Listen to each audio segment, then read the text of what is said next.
As a nation without military power, Grenada has long relied on diplomacy, regional cooperation, and international partnerships to navigate global challenges. Speaking to a group of Grenadians following last Tuesday's meeting with U.S. Secretary of State Marco Rubio, Minister for Foreign Affairs, Trade and Export Development Joseph Andal stated that Grenada's diplomatic approach underscores the belief that even small states can play a meaningful role in fostering peace and stability. We are not a military power. We do not seek to exercise hegemony over anyone else.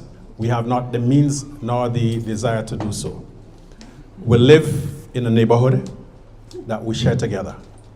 None of us can pick up our countries and move it elsewhere. And therefore it is incumbent upon us to try to be on good neighborly terms with everyone in the neighborhood. Minister Andal reaffirmed the country's commitment to non-alignment and peaceful engagement. We are not in the business of drinking bush for other people's fever. And we recognize every country's right to pursue its own interest, and we also have the right to do that. We are not out to antagonize anyone, but whatever we do, it is done with the interest of Grenada and Grenadians. The meeting with the U.S. Secretary of State addressed a range of critical regional issues, including the recent imposition of U.S. trade tariffs, migration, and security concerns. The question of continued support for Grenada through the United States Agency for International Development USAID was also raised. Minister Andal provided an update to the group of Grenadians, stating that while aid levels may be affected, support would not cease entirely. So the Secretary of State pointed out that it is not a question of the U.S. point blank cutting off aid, but instead realigning the way that it views it.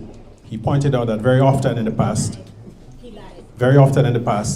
the U.S. government would just give or offer certain things without consideration for whether that was what the intended recipient wanted or needed. The United States remains the largest global provider of humanitarian aid, with Grenada receiving substantial assistance through USAID. Grenada is one of the countries affected by U.S. President Donald Trump's executive order issued on January 20th, which suspended billions of dollars in aid administered by the U.S. State Department, USAID, and the President's Emergency Plan for AIDS Relief. Prime Minister Deacon Mitchell informed that so far, only the Carry Secure program was impacted by suspension of USAID. Reporting for GBN News, Beverly Telesford.